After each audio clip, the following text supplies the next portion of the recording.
यीशु के नाम में आप सबको शालोम जय मसीह। प्रभु का धन्यवाद करते हैं आज के इस वचन के लिए।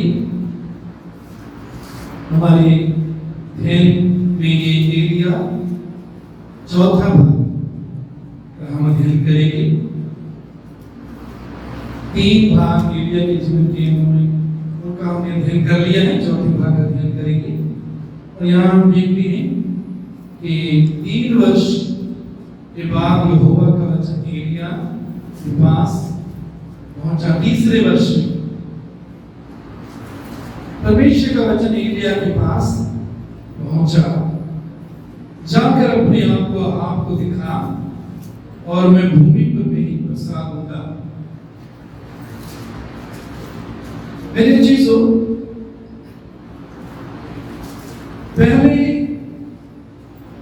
हम देखते हैं पहला राजा 17 अध्याय उसके 2 पद में पहले देखते हैं कि परमेश्वर का वचन वहां एलिया के पास पहुंचा। यानी कि तब यहोवा का यह वचन उसके पास पहुंचा।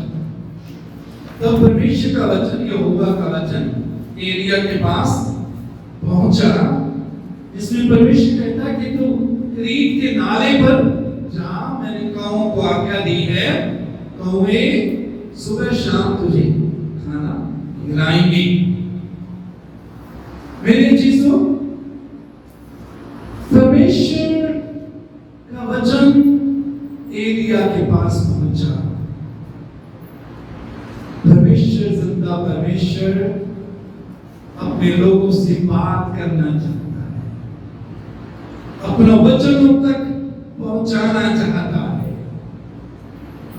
मेरी चीजों, सवाल हमारे सामने है, क्या परमेश्वर अपने वचन के द्वारा, अपने आत्मा के द्वारा, अपने सेवकों की सेवकाई के द्वारा हमसे बात कर रहा है या कि नहीं? मेरे चीजों, हमारा परमेश्वर बात करने वाला परमेश्वर है और उससे बात करता है जो अपने कान उसकी आवाज सुनने के लिए, उसका वचन सुनने के लिए खुले रखते हैं, उसकी सुनने के लिए तैयार हैं। सिर्फ सुनने के लिए ही नहीं, बल्कि जो वो कहता है वो करने के लिए भी तैयार हैं। तो जो परमेश्वर ने कहा कि तू क्रीत के नाले पर जा, वहां कौवे तुझे रोटी खिलाया करेंगे, क्रीत के नाले का तू पानी पिया करना, ऐसा ही एलिया ने किया। जो परमेश्वर ने कहा वही एलिया ने किया। इसका नतीजा आगे क्या हम देखते हैं कि परमेश्वर ने फिर दोबारा एलिया से बात की। पहला राजा 17:8। तब यहोवा का यह वचन उसके पास पहुंचा। दूसरी बार फिर परमेश्वर ने एलिया से बात की। क्या बात थी? कि तू सारपत नगर में जा, मैंने एक विधवा को आज्ञा दी है, वो तुझे खाना खिलाएगी।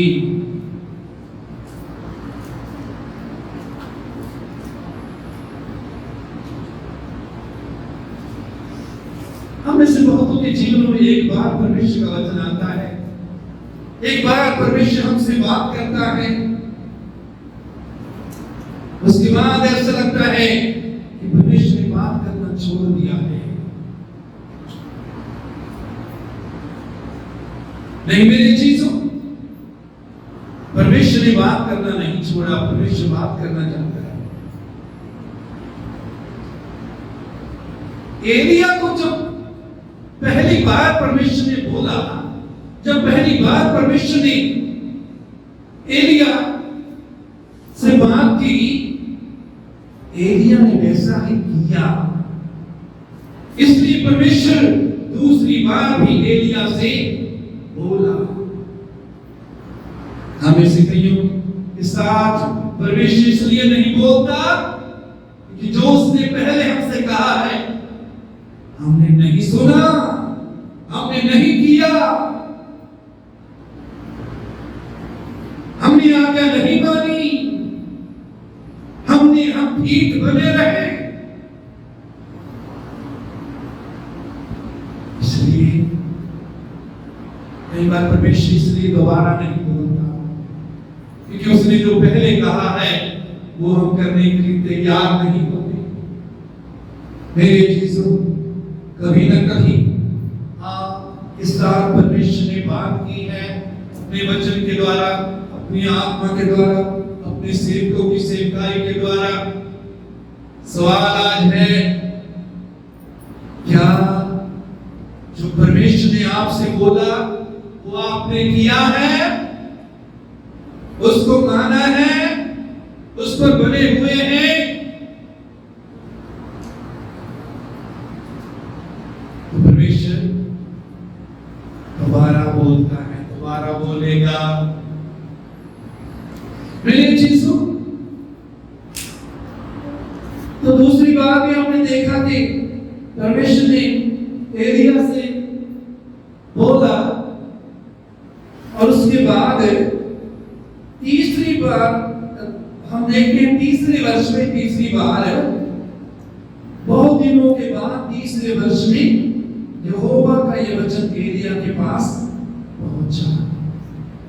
दोबारा परमेश्वर ने एलिया से बात की। एलिया ने पहली बार जब परमेश्वर ने बोला, एलिया ने सुना, माना, किया जो परमेश्वर ने कहा। दूसरी बार परमेश्वर ने जो कहा, एलिया ने सुना, सिर्फ सुना ही नहीं, वो किया भी। तो परमेश्वर तीसरी बार एलिया से बोला। आज मेरे यीशु, क्या हम कहने के लिए तैयार हैं कि परमेश्वर जो तू कहेगा मैं करूंगा, जहां तू भेजेगा वहां मैं जाऊंगा।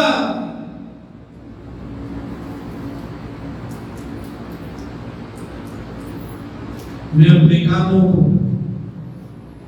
न सिर्फ शरीरी कामों को बल्कि आत्मा के कामों को तेरी आवाज सुनने के लिए लगाता हूं। प्रभु तुमसे बात कर। परमेश्वर के वचन में जिंदगी है। परमेश्वर के जो वचन बोलता है वो हमारे जीवन में कार्य करता है।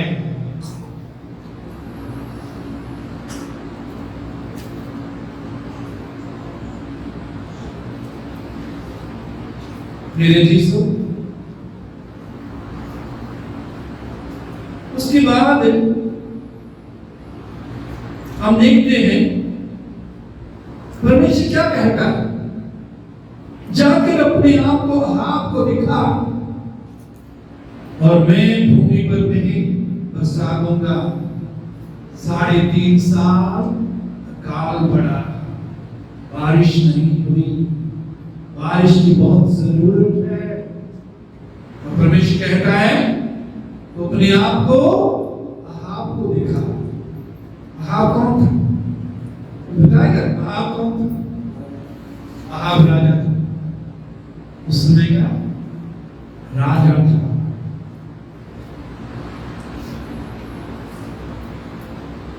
कहता अपने आप को, राजा को दिखा।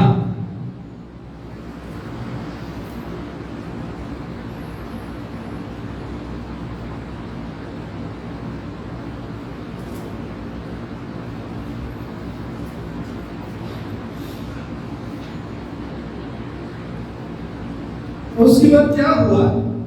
2 भाग में हम पढ़ेंगे, 2 से आगे। तब एलिया अपने आप को अहाब को दिखाने गया।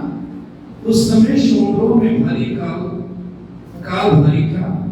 अहाब ने ओबदा को, जो उसके घराने का दीवान था, राजा के घराने का दिमाग था ओब्दा, और ये छोटा नबी भी था, माइनर प्रॉफिट भी था।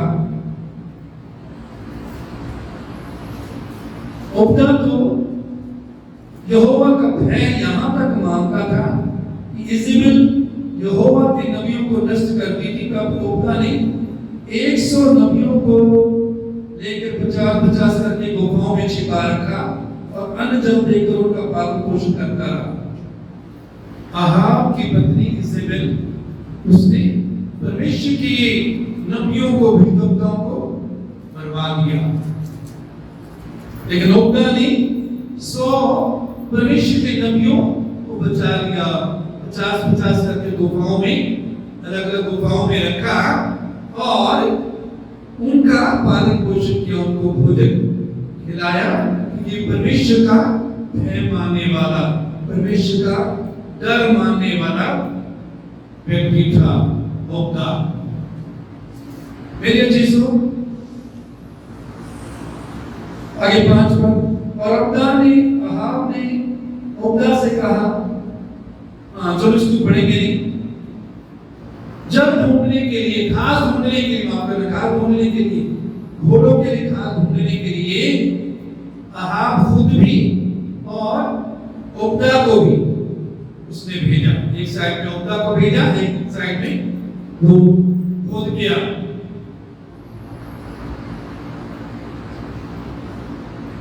और ओब्दा जो है 7 पद में, ओब्दा मार्ग में था कि एलिया उसको मिला। उसे पहचान कर मैं मुंह के बल गिरा और कहा, हे मेरे प्रभु एलिया, क्या तू है? उसने कहा, हाँ मैं ही हूं। जाकर अपने स्वामी से कह, एलिया यही। एलिया ने ओब्दा को बोला कि अपने स्वामी को, राजा को जाके बता दे कि मैं यही हूं, मेरे बारे में बता। लेकिन ओब्दा बोलता है 9 पद में, उसने कहा, मैंने ऐसा क्या पाप किया है कि तू मुझे बर्बाद डालने के लिए अहाब के हाथ करना चाहता है? ओब्दा कहता है, यदि मैं तेरे बारे में बताऊंगा तो अहाब मुझे ही मार डालेगा। आगे वो बताता है कि अहाब ने एलिया को ढूंढने के लिए बहुत से देशों और बहुत सी जातियों के लोगों में उसको ढूंढा, लेकिन नहीं पाया। वहां के राजाओं को, वहां के लोगों को सुगंध खिलाई, एलिया यहां नहीं है। क्यों? एलिया को वो मारना चाहता, खत्म करना चाहता था। तो तेरे परमेश्वर यहोवा के जीवन की शपथ, ऐसी कोई जाति या राजा नहीं जिसमें मेरे स्वामी ने तुझे ढूंढने को ना भेजा हो। जब उन लोगों ने कहा वह यहाँ नहीं है, तब उसने उस राजा या उस जाति को इसकी शपथ खिलाई, एलिया नहीं मिला। और अब तू कहता है, जाकर अपने स्वामी से कह कि एलिया यहाँ है। फिर ज्यों ही मैं तेरे पास से चला जाऊंगा, त्यों ही यहोवा का आत्मा तुझे ना जाने कहां ले जाएगा। मेरे चीजों, इससे पहले कि आगे हम देखें, यह हम देखते कि अहाब बहुत एक दलेरी का कदम, बहुत हियात का कदम उठाता। वो क्या है कि राजा के सामने अपने आप को पेश कर रहा है, राजा को दिखा रहा है। राजा उसकी जान का दुश्मन है, उसे मरवाना चाहता है। उसकी पत्नी इज़ेबेल ने परमेश्वर के नबियों को, भविष्यवक्ताओं को मरवाया। और ओब्दा ने भी बोल दिया, ओब्दा ने भी एलिया को बोला कि वो तेरी खोज में है, तुझे मरवाना चाहता है। लेकिन परमेश्वर ने एलिया को आज्ञा दी थी कि तू अपने आप को दिखा। इसलिए एलिया जो है वो अहाब से राजा से नहीं डरा कि अगर मैं उसके पास जाऊंगा तो वो मुझे खत्म कर देगा। मेरे चीजों, मत्ती 10:28 पर, मत्ती 10:28 में लिखा है, जो शरीर को घात करते हैं पर आत्मा को घात नहीं कर सकते, उनसे मत डरना। जो शरीर को घात करते हैं पर आत्मा को घात नहीं कर सकते, उनसे मत डरना। क्यों? क्योंकि ये शरीर थोड़े दिनों के लिए है। हमारा वास्तविक जीवन हमारा आत्मा है। पर उसी से डरो जो आत्मा और शरीर दोनों को नरक में नष्ट कर सकता है। उसी से डरो, परमेश्वर से डरो जो आत्मा और शरीर दोनों को नरक में डाल सकता है। मेरे चीजों, यदि हम उस परमेश्वर से डरेंगे जिससे डरने के लिए परमेश्वर का वचन कहता है कि उससे डरो जो आत्मा और शरीर दोनों को नरक में डाल सकता है, तो हम इंसान से नहीं डरेंगे। इंसान यदि हमारे शरीर को खत्म कर देगा, हमारी आत्मा को खत्म नहीं कर सकता। हमारी आत्मा सदा जिंदा रहेगा। मेरे चीजों, परमेश्वर के वचन में नीति वचन 28 अध्याय एक दूसरे को ध्यान रखिए। अगर कोई सो रहा है, किसी को नींद आ रही, जगा दीजिए। देखिए एक दूसरे को, देख नहीं रही आप लोग, एक दूसरे को देखिए, एक दूसरे की तरफ देखिए। मुझे दिख रहा है, मालूम नहीं आपको दूसरे पास दिख रहा है। अगर आपको नींद आ रही है, बाहर जाके आंखों पर छींटे मारिए। पानी हो जाता है कई बार मुझे भी आ जाती है। हम इंसान हैं, शर्मिंदा ना हो, कोई बात नहीं, इसका अलग इलाज करते हैं, ठीक है। अगर नींद आ भी रही है, ये ना सोचे कि दूसरों को पता लग जाएगा ना, बाहर जाके चीते।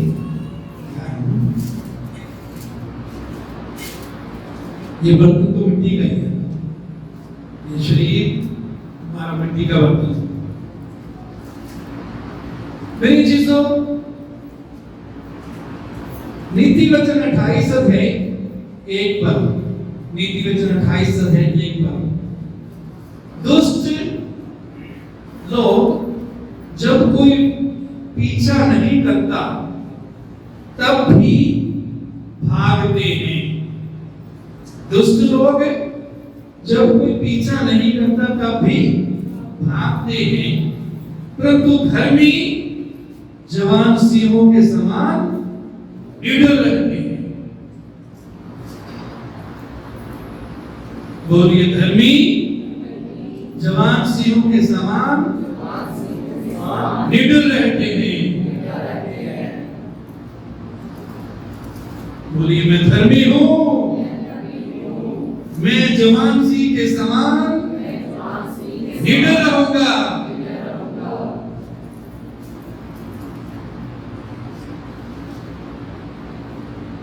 यदि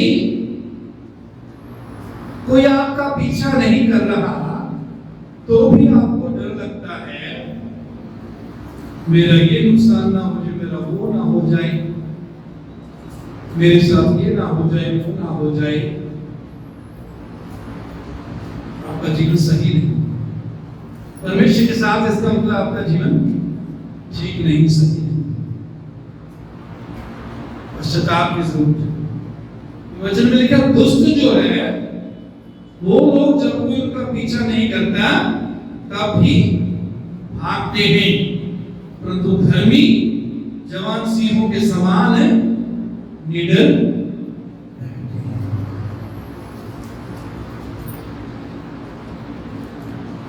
तो एलिया जवान शेरों के समान निडर है। जब परमेश्वर ने एलिया को बोला अपने आप को राजा को दिखा, तो राजा से मिलने के लिए वो तैयार है। मेरे जीसू उसके बाद ओब्दा को जो कहता है, ओब्दा तू राजा को बता दे कि मैं उससे मिलना चाहता हूं, तूने मुझे देखा है। तो ओब्दा 12 पद में बोलता है, फिर ज्यों भी मैं तेरे पास से चला जाऊंगा, त्यों भी यहोवा का आत्मा तुझे ना जाने कहां उठा ले जाएगा। एलिया, जब मैं तेरे पास से दूर चला जाऊंगा राजा को बताने के लिए, तो यहोवा का आत्मा, परमेश्वर का आत्मा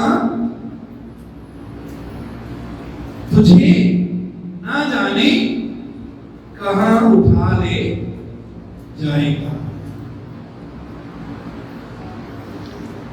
अतः जब मैं जाकर राहाब को बताऊंगा और तू उसे ना मिलेगा, तब वो मुझे मार डालेगा, परंतु मैं तेरा दास अपने लड़कपन से यहोवा का भय मानता आया हूं। अगली आयतों में वो बताता है कि उसने 100 यहोवा के नबियों को इस तरह बचाया। तो अलग-अलग गुफाओं में उसने उनको छिपा कर रखा, उनको भोजन दिया। मेरे जीसो,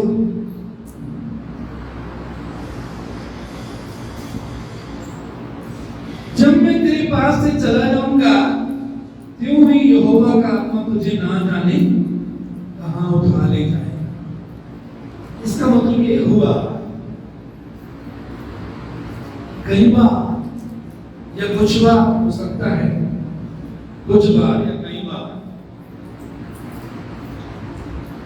परमेश्वर का आत्मा एलिया को एक जगह से उठाकर दूसरी जगह ले गया। इसके बारे में ओब्दा ने हो सकता है सुना होगा या देखा भी होगा। जब वो ये बात बोलता है तो एलिया ये नहीं कहता कि नहीं ऐसा नहीं, ये झूठ बात है, ऐसा हुआ, ऐसा होता था। मेरे चीजों, उसके बाद हम रोमियो 8 अध्याय 14 पद में, रोमी 8:14 यहां देखते हैं, इसलिए कि जितने लोग परमेश्वर की आत्मा के चलाए चलते हैं, वे ही परमेश्वर के पुत्र हैं। जितने लोग परमेश्वर की आत्मा के चलाए चलते हैं, वे ही परमेश्वर के पुत्र हैं। मेरे चीजों, जितनों ने उसे ग्रहण किया, उसने उन्हें परमेश्वर के पुत्र होने का अधिकार दिया। 3:16 में, यूहन्ना 3:16 में पढ़ते हैं, जितनों ने यीशु को ग्रहण किया, उसने, यीशु ने उनको परमेश्वर के पुत्र होने का अधिकार दिया। आप और मैं परमेश्वर के पुत्र हैं, परमेश्वर के बच्चे हैं। और परमेश्वर के पुत्रों के बारे में क्या लिखा है? जितने लोग परमेश्वर की आत्मा के चलाए चलते हैं, वे ही परमेश्वर के पुत्र हैं। सवाल हमारे सामने है कि हम किस प्रकार के परमेश्वर के पुत्र हैं। क्या हम पवित्र आत्मा की आवाज सुनकर, पवित्र आत्मा जो वचन के द्वारा हमसे बात करता है, अपने सेवकों के द्वारा हमसे बात करता है, उसके अनुसार हम करने के लिए तैयार हैं। जो आत्मा कि चलाए चलते हैं, पवित्र आत्मा जैसे कहता है वैसे करते हैं। पवित्र आत्मा जैसे कहता है वैसे करते हैं। पवित्र आत्मा जो कहता है वैसे करते हैं। वे परमेश्वर के क्या है जी? पुत्र है। वो परमेश्वर के क्या है? पुत्र है। हम किस तरह के पुत्र हैं? परमेश्वर का आत्मा वचन से उल्ट कोई बात नहीं बोलता। पवित्र आत्मा वचन के उलट हमसे कोई बात नहीं कहेगा।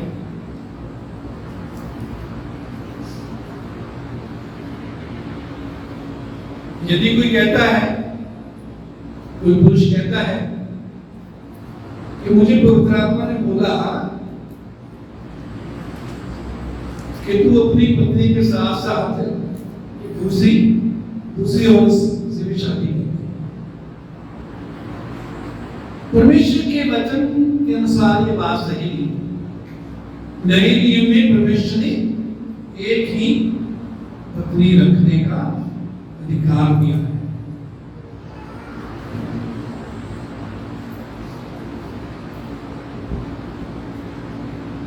किसकी चलाए चल रही? क्या अपनी इच्छाओं के साथ कर रहे हैं या परमेश्वर की आत्मा चलाई चल रही है? क्या अपनी अभिलाषाओं के साथ चल रही है? जैसे मैं चाहता हूं, जैसे मैं सोचता हूं वैसे ही हो, जैसे मैं चाहता हूं वैसे ही हो। कैसे चल रही है? जो आत्मा के चलाए चलते हुए ही परमेश्वर के होते हैं। मेरी चीजों बहुत जरूरी है। विश्वास की जिंदगी में यदि हम तरक्की करना चाहते हैं, विश्वास की जिंदगी में बढ़ना चाहते हैं, फल लाना चाहते हैं, आशीषों में बढ़ना चाहते हैं, परमेश्वर के राज्य को बढ़ाना चाहते हैं, दूसरों के लिए बरकत बनना चाहते हैं, आत्मा को जीतना चाहते हैं, बहुत जरूरी है पवित्र आत्मा जैसे चलाता है हम चलना सीखें। जिद छोड़ दें, अपनी मर्जी करना छोड़ दें। हर रोज हमारे कान आत्मा की आवाज सुनने के लिए खुले हुए। ये पवित्र आत्मा जो तू कहता है मैं करूंगा, मैं सुनने के लिए, करने के लिए तैयार हूं। जो पवित्र आत्मा के चलाए चलते वही परमेश्वर के क्या है? वही परमेश्वर के बच्चे। मेरे चीजों, प्रेरितों के काम 8 अध्याय 39 पद। प्रेरितों के काम 8 अध्याय 39 पद। यहां भी हम देखते हैं जब वे जल में से निकलकर ऊपर आए तो प्रभु का आत्मा फिलिप्पुस को उठा ले गया और खोजी ने उसे फिर न देखा और वह आनंद करता हुआ अपने मार्ग पर चला गया। जब वे जल में से निकलकर ऊपर आए फिलिप्पुस और वो खोजा जिसको फिलिप्पुस ने पानी में बसवा दिया, वो दोनों जब जल में से निकल आए तो प्रभु का आत्मा फिलिप्पुस को उठा ले गया। नए नियम में यहां भी हम देखते हैं कि पवित्र आत्मा, प्रभु का आत्मा फिलिप्पुस को उठा ले गया।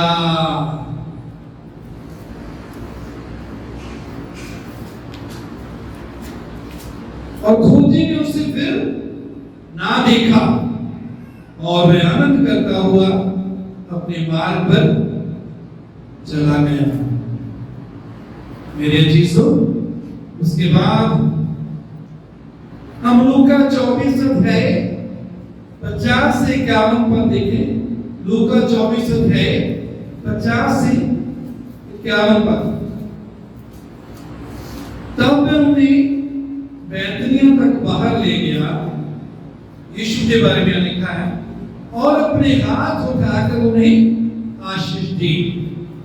हाथ उठाकर चेलों को आशीष दी। 51 पद।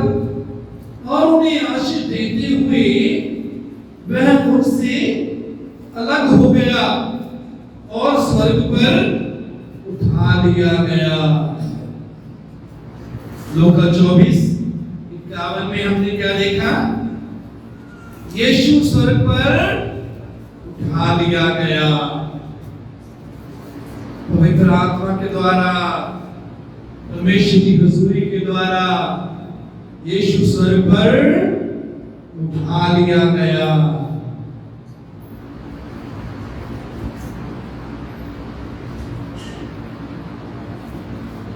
प्रेरितों का काम 1:9 वहां भी हम इसी यीशु की घटना के बारे में पढ़ते हैं। यह कहकर वे उनके देखते देखते ऊपर उठा लिया गया और बादल ने उसे उनकी आंखों से छिपा लिया। उनके देखते देखते उठा लिया गया और बादल ने उनको उनकी आंखों से छिपा लिया। मेरे चीजों, एलिया के बारे में उसका इस जमीन पर जब आखिरी समय था,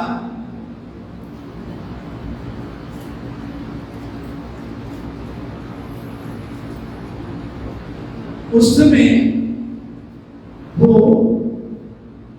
आग के रथों में और बवंडर में आत्मा के द्वारा उठा लिया।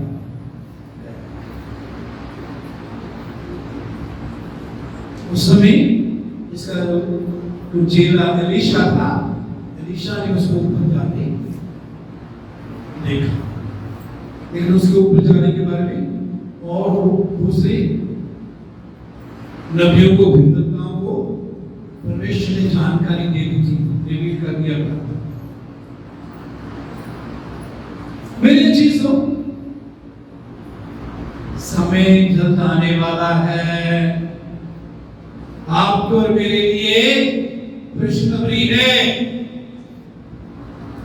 कि आपको और मेरे साथ भी ऐसा होने जा रहा है। परमेश्वर के वचन में पहला तो सुनिए 4:17, तब हम जो जीवित और बचे रहेंगे उनके साथ बादलों पर उठा लिए जाएंगे। आप और मैं बादलों पर क्या होगा जी? उठा लिए जाएंगे। बोलिए, मैं बादल पर उठा लिया जाऊंगा। लेकिन उससे पहले अगर एक आयत पहले पढ़ी, वहां लिखा है जो मसीह में सो गए कब्रें उनकी खुल जाएंगी। अगर प्रभु के आने में देर हुई और शारीरिक रूप से हम कब्र में चले गए तो हम पहले जी उठेंगे। उन लोगों से पहले जो उस समय जिंदा होंगे, उनसे पहले हम जी उठकर प्रभु हवा में प्रभु से मिलेंगे। तब हम जो जीवित और बचे रहेंगे उनके साथ बादलों पर उठा लिए जाएंगे। जिनके साथ? जो कब्रों में से पहले जी उठेंगे, उनके साथ हम बादलों पर उठा लिए जाएंगे कि हवा में प्रभु से मिलेंगे। अब कहां मिलेंगे प्रभु से? हवा में। कहां मिलेंगे प्रभु से? कहां मिलेंगे प्रभु से? कहां मिलेंगे प्रभु से? हवा में।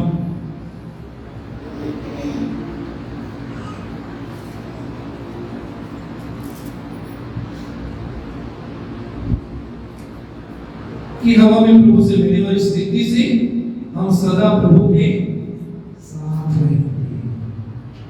कितनी देर प्रभु के साथ रहेंगे जी?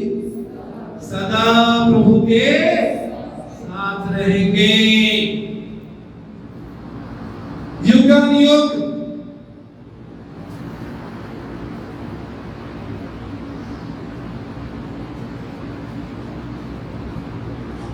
सदा काल के लिए हम प्रभु के साथ रहेंगे।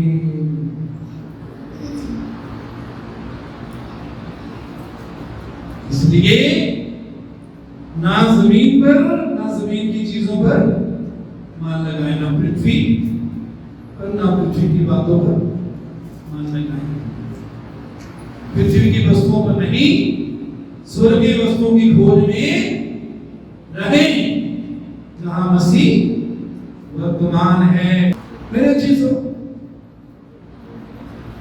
यूहन्ना 6 अध्याय 21 पर, यूहन्ना 6:21 यहां लिखा है, अगर वे उसे नाव पर चढ़ा देने के लिए तैयार हुए और तुरंत वह नाव उस स्थान पर जा पहुंची जहां वे जा रहे थे। ध्यान से सुनिए,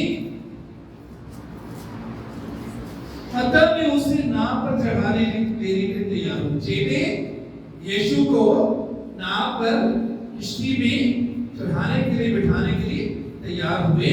यीशु को किश्ती में बिठा लिया। तब क्या हुआ?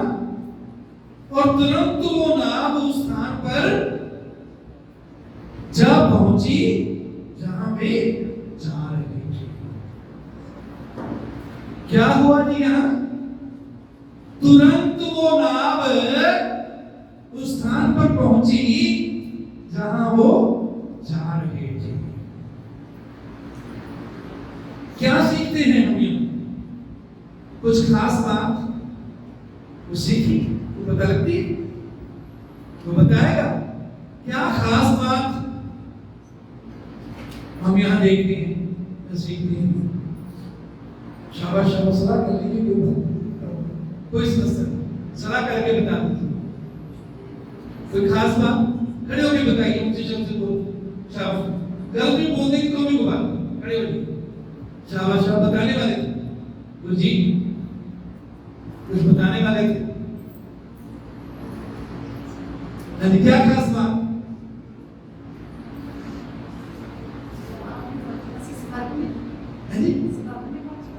स्वर्ग में पहुंची।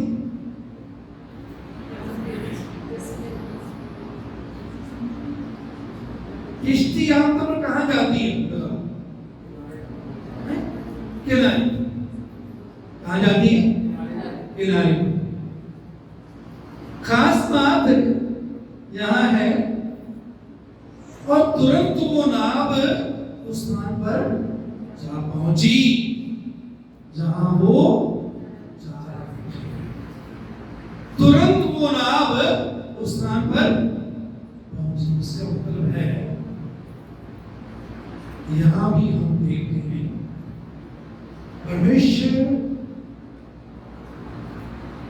आत्मा में प्रवेश की हजूरी इतनी जबरदस्त तरीके से प्रकट हुई कि वो नाव तुरंत वहां पहुंच गई जहां उसको पहुंचना था।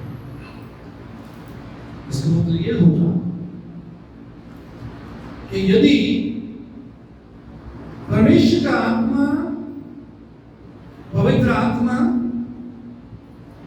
आत्मा का अभिषेक यहां ना कार्य करता, तो उस जहां पहुंचना था वहां पहुंचने में जितना समय लगता है उतना समय लगता है। जितना आमतौर पर समय लगता है उतना समय लगना था। लेकिन ये जो लिखा तुरंत नाव वहां पहुंची।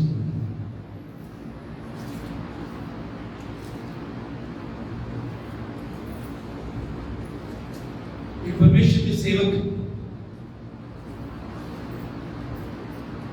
कहीं सेवा के लिए जाना था, उनकी गाड़ी खराब हो गई, कार खराब हो गई और उन्होंने फोन कर दिया कि मैं 4 घंटे लेट हो सकता हूं। मेरे ख्याल गाड़ी खराब हो गया, कोई रास्ते में क्या प्रॉब्लम है। मैंने ये सुनी परमेश्वर के सेवक के बारे में बात,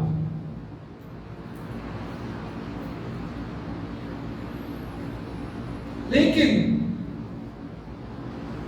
वो लेट हो गया था, लेट हो रहा था, लेकिन परमेश्वर की आत्मा की समर्थ विषय वहां ऐसा प्रकट हुआ, वहां ऐसा था कि वो समय से पहले वहां पहुंच गया।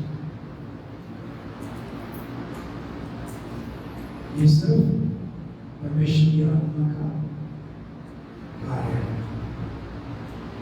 मेरे चीजों,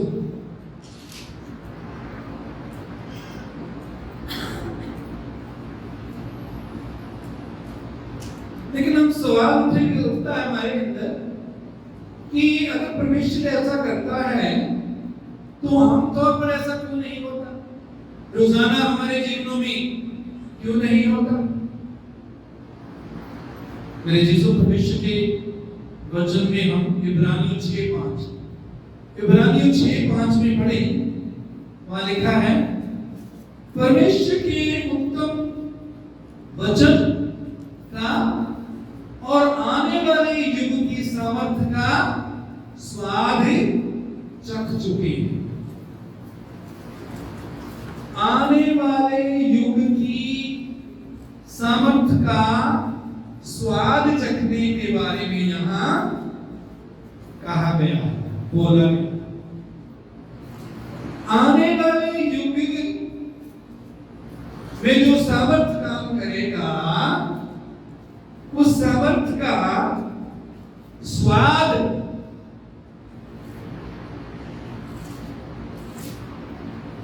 कहते तुमने आने वाले युग की सामर्थ का स्वाद तुम चख चुके हो।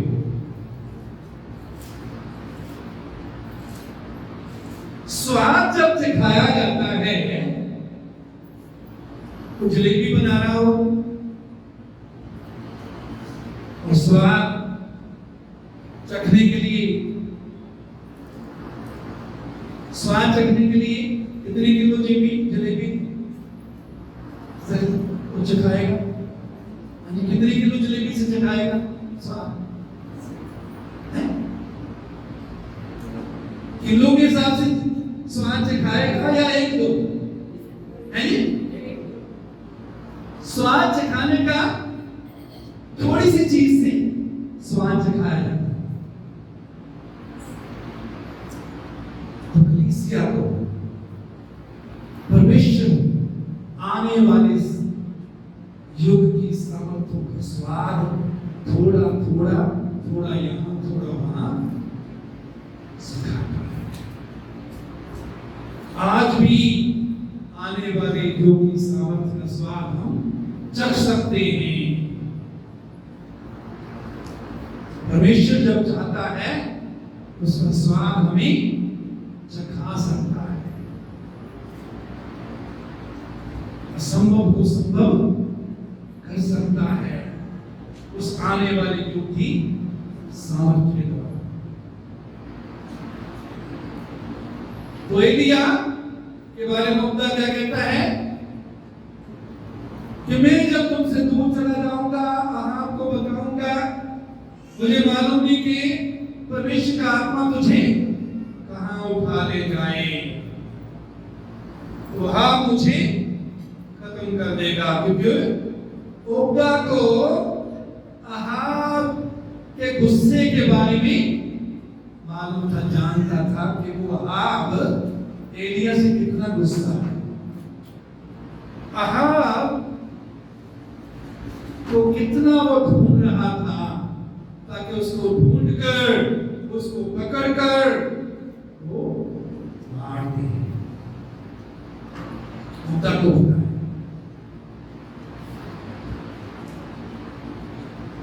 लेकिन जब उब्दा ने एलिया को बताया कि हाँ तेरी खोज कर रहा था, सब बहुत से देशों में, बहुत सी जातियों में उसने खोज की, अहाब फिर भी एलिया फिर भी अहाब से के पास जाने के लिए डरा नहीं। क्यों? क्योंकि धर्मी जवान सिंह के समान निडर रहते, धर्मी जवान सिंह के समान निडर होते हैं।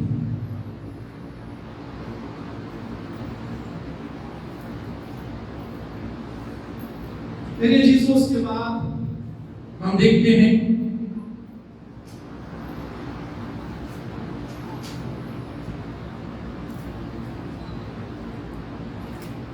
चौदह पद में फिर एलिया कहता है, फिर अब उब्दा एलिया को कहता है, फिर अब तो कहता है जाकर अपने स्वामी से कह कि एलिया मिला है, कब वो मुझे घात कर देगा, मुझे मार देगा। 15 पद में हम देखते हैं एलिया ने कहा, सेनाओं का यहोवा जिसके सम्मुख मैं रहता हूं, उसके जीवन की शपथ आज मैं अपने आप को उसे दिखाऊंगा। यहोवा जिसके सामने मैं रहता। एलिया यहोवा के सामने रहता था। एलिया का एड्रेस क्या है? यहोवा के सामने। मेरे जीसू आपका मेरा एड्रेस आज क्या है? आपका और मेरा एड्रेस क्या है? आप और मुझे किसी को बताना हो तो क्या बताएंगे? कहां हम मिलेंगे? कहां हम रहते हैं? मेरे जीसू सिर्फ 15 पद में ही नहीं, लेकिन यदि हम 17 पहला राजा 17 की 1 में भी हम देखते हैं एलिया यही बात बोलता है, इस्राएल का परमेश्वर यहोवा जिसके सम्मुख में उपस्थित रहता। एलिया कहां रहता है? अपने परमेश्वर के सामने। कहां रहता है? अपने परमेश्वर के सामने। एलीशा कहता है दूसरा राजा 3:14 सेनाओं के यहोवा जिसके सम्मुख में उपस्थित रहा करता हूं। रहा करता हूं का मतलब है रोज वो परमेश्वर की उपस्थिति में रहता है। एलीशा रोज परमेश्वर के सामने रहता है। परमेश्वर से प्रेम करने के लिए, अपना प्रेम और आदर उसके प्रति प्रकट करने के लिए वो परमेश्वर के सामने उपस्थित रहता है। परमेश्वर की सुनने के लिए, बदलने के लिए। परमेश्वर आत्मा है, दूसरा ग्रंथ 3:18 उसी आत्मा के द्वारा हम मनुष्य करके बदलते जाते हैं। उसी आत्मा के द्वारा हम मनुष्य करके बदलते जाते हैं। उसके हजूरी में जब हम समय गुजारते हैं, उसके सामने जब हम बैठते हैं, मेरे चीजों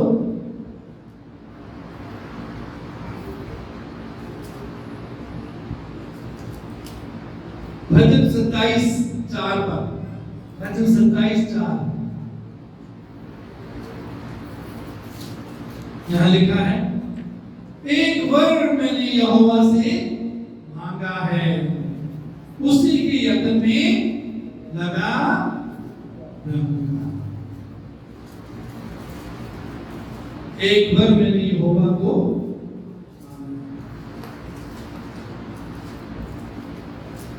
गर्मी का मौसम है, एक दूसरे को नींद आ रही, देख लीजिए, जगाई जगाई, नहीं तो शैतान चुरा लेगा, वचन चुरा लेगा। साहिल ख्याल रखो, वचन शैतान जो है वो चुरा लेगा, इसलिए मैं नहीं चाहता कि शैतान को वचन चुराने दें।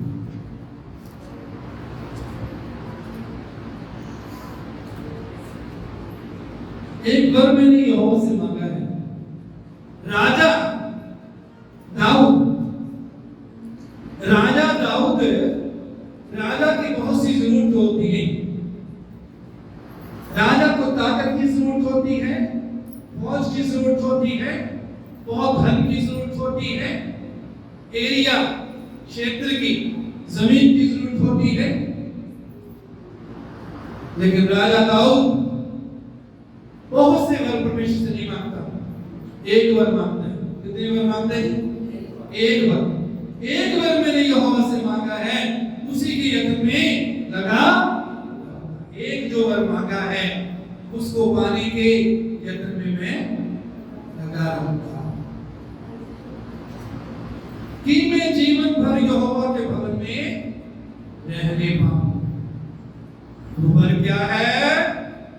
कि मैं जिंदगी भर परमेश्वर की हजूरी में रहने पाऊं, परमेश्वर के साथ संगति करने पाऊं, परमेश्वर के साथ समय गुजारने पाऊं, परमेश्वर की हजूरी में रहने पाऊं।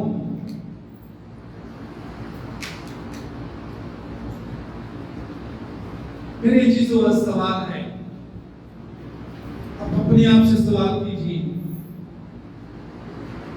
आपने कौन सा वर परमेश्वर से मांगा?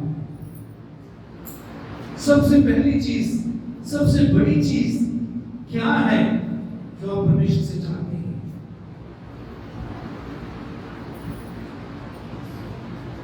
दाऊद ने तेरे भवन में रहने पाऊं, तेरी हजूरी में रहने पाऊं।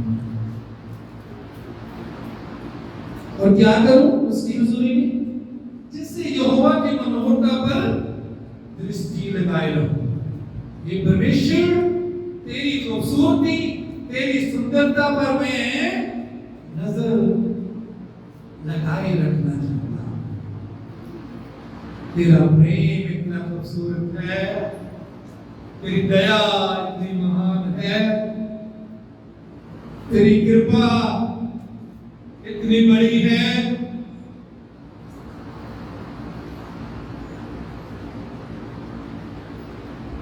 मैं उस पर नजर लगाए रखना चाहता हूं। वो 10,000 से भी ज्यादा सुंदर है।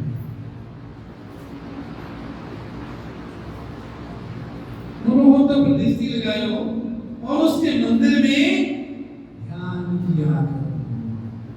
परमेश्वर के मंदिर में, परमेश्वर की हजूरी में मैं ध्यान किया करूं। उसकी महानता पर, उसके प्रेम पर, उसकी दया पर, उसकी खूबियों पर, उसके गुणों पर मैं ध्यान किया करूंगा। जिन बातों पर ध्यान करेंगे, मन लगाएंगे, वैसे ही आप बनते जाएंगे। मेरे चीजों, आज सवाल मैं आपके सामने करना चाहता हूं, प्रभु आपसे पूछना चाहता हूं, क्या आप परमेश्वर के सम्मुख रहते हैं? क्या आपका चेहरा परमेश्वर के चेहरे की खोज में है आपका चेहरा। परमेश्वर की चाह कर रहा है, आपका चेहरा परमेश्वर के चेहरे की ओर है। या अगर ऐसा है तो परमेश्वर का धन्यवाद। यदि नहीं है तो हो सकता है जैसा यिर्मयाह 32 अध्याय 33 पद में, यिर्मयाह 32:33 पद में यहाँ लिखा है, उन्होंने मेरी और मुंह नहीं वरन पीठ ही फेर दी है। परमेश्वर अपने लोगों के लिए बड़े दुख से, बड़े दर्द से ये बात बोल रहा है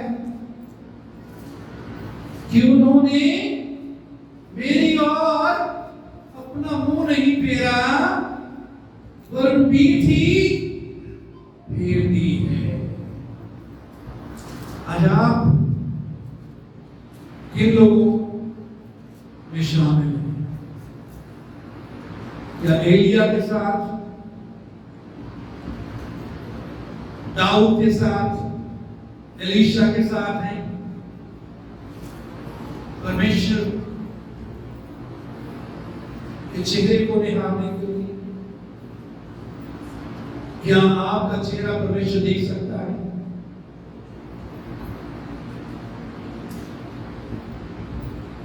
ये इतवार को जब हम आकर कहते हैं प्रभु मैं तुझसे प्यार करता हूं, तो वो सोचते कि ये बात मैंने सुनी पहले की सुनी।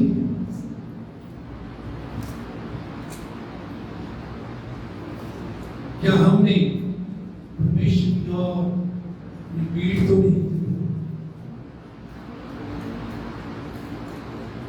परमेश्वर की ओर आज हमारा मुंह है या पीठ?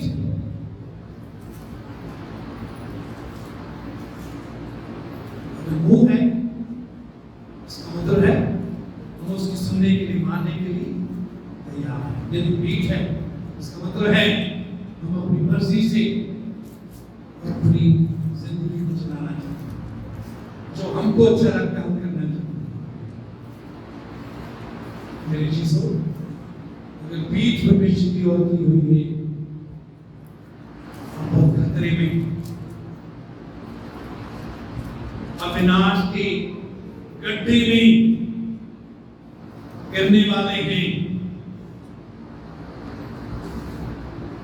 उन्होंने मेरी और मुंह नहीं वरन पीठ ही फेर दी है, यद्यपि मैं उन्हें बड़े यत्न से सिखाता आया हूं, तो भी उन्होंने मेरी शिक्षा नहीं मानी।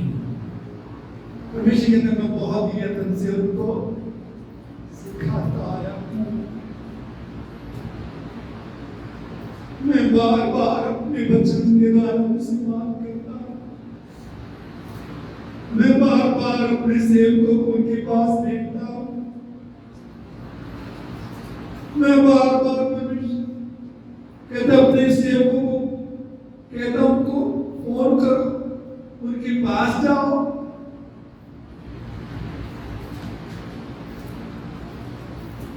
परमेश्वर बड़े यत्न से, बड़ी कोशिश से हम सबको सिखाना चाहता है ताकि हम जिंदगी के रास्ते पर चलना सीखें।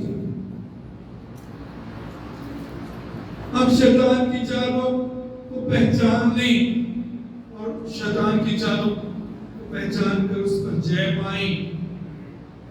हम परमेश्वर की इच्छा के केंद्र में बने रहें।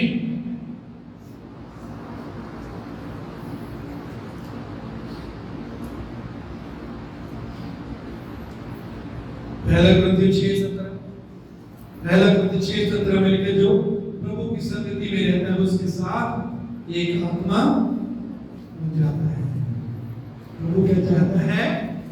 हम उसकी संगति में रहें, उसके साथ समय व्यतीत करें, उसकी स्तुति, उसकी आराधना करते, उसका वचन पढ़ते हुए उसके साथ एक आत्मा हो जाएं। एक आत्मा का मतलब क्या है कि हम और परमेश्वर एक दिखने पाए। जो प्रभु की संगति में रहता है उसके साथ एक आत्मा हो जाता है। हम में प्रभु दिखने पाए, हम में प्रभु का स्वभाव दिखने पाए, उसके गुण दिखने पाए, उसकी पवित्रता, उसका प्रेम, उसका धीरज, उसकी कोमलता, उसकी नम्रता, उसका धीरज दिखने पाए।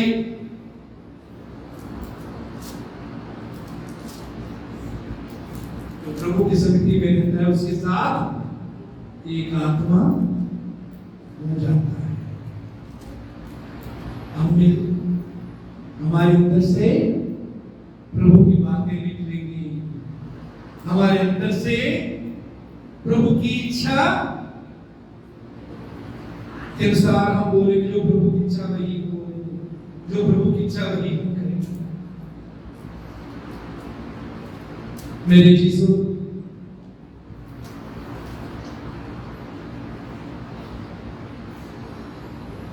आखिरी बात हम यहां देखते हैं, पहला राजा 18:17 में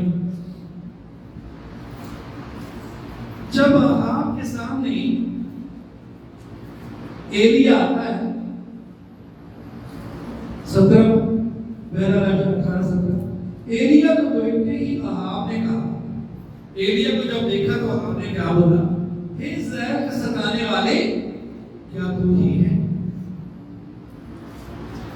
18 में उसने कहा, मैंने इस्राएल को कष्ट नहीं दिया, परंतु तू ही ने और तेरे पिता के घराने ने दिया है, क्योंकि तुम यहोवा की आज्ञाओं को टालकर बाप देवताओं की उपासना करने लगे।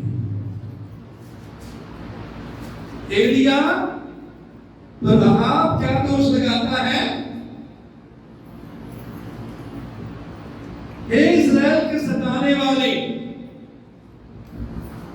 एलिया तूने इस्राएल को बहुत सताया, तेरे कारण अकाल पड़ा हुआ है। एलिया क्या कहता है?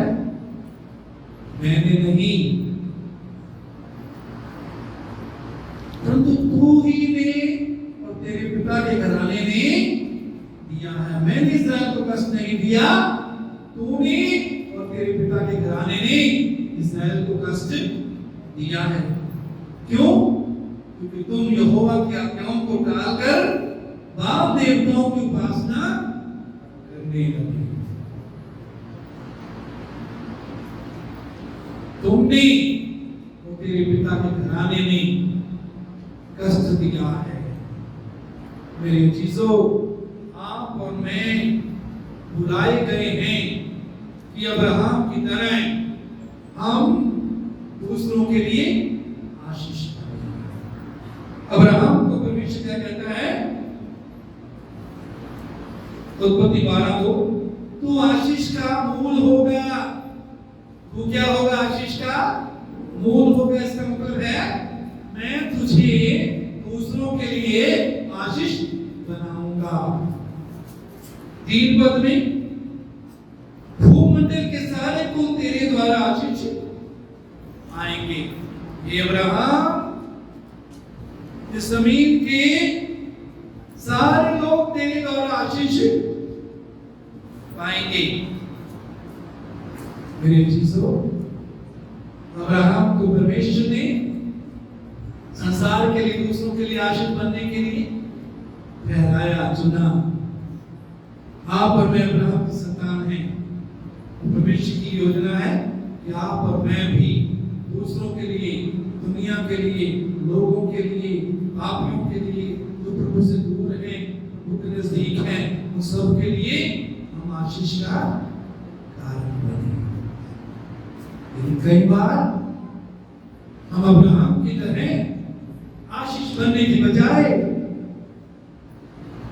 योना की तरह हमारे पर, हमारे परिवार पर, हमारे काम पर जो लोग हमसे जुड़े हुए हैं, मुसीबत योना के कारण उस सारे जहाज पर तूफान आया, वो सारा जहाज डामाडोल हो गया। योना ने सच्चाई को मान लिया कि मेरे ही कारण ये विपत्ति तुम पर आई है। मेरे चीजों, जब हम योना की तरह परमेश्वर की इच्छा की उलट चलने लग जाती है, परमेश्वर के वचन को तोड़ते ही, आज्ञा को तोड़ते ही, तो अपने साथ साथ अपने परिवार और अपने कारोबार और जो लोग हमसे जुड़े हैं, हम उन पर भी मुसीबत लाते हैं। आकान के बारे में हम देखते हैं यहोशू के समय में एक नगर, छोटा सा नगर था, 2-3 हजार लोगों से वो नगर जीता जा सकता था। लेकिन अकान ने परमेश्वर की आज्ञा को तोड़ा। जो कपड़ा और सोना चांदी जिसके लिए परमेश्वर ने मना किया था,